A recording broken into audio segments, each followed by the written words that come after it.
This is your Jesmonite Starter Kit. It's your entry into the Jesmonite range, which is a huge and exciting range of products, but this will just give you a taster of where to start. In here you've got everything you need to explore and get a sense of how to use the materials. First things first, you've got an instructions list. This is for AC100. This is a water-based, acrylic modified gypsum. It's a 2-pack kit, it's really straightforward. And this, read it, it'll help you understand how to get prepared, what you're going to need. And also, it's just like baking a cake really, it'll give you some ideas. Inside your kit, you'll find 2 small silicone moulds.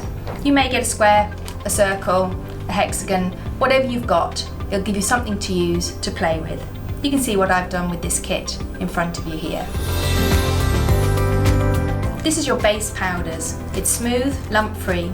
It's an alpha gypsum and it's produced just for us. This is what you need in order to give your piece strength and beauty and real quality of finish. Your liquids, water-based acrylics. These are what you bind with the powders to give you your material.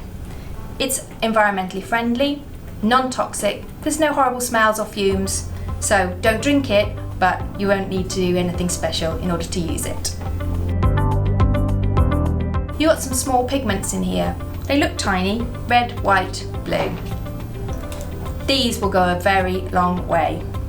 Don't spill them because you'll be cleaning them up for weeks, but these are going to enable you to really play and explore with your kit.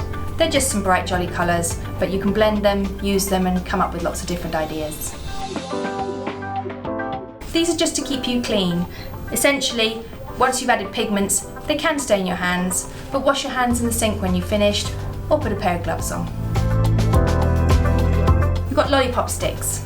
These are to help you mix. Simple, some plastic cups, that's all you need to get started. So as I say, play with the kit, explore it, it'll inspire you to move on to the best of the Jesmonite range. It's a great starting point and I hope you have a lot of fun using it.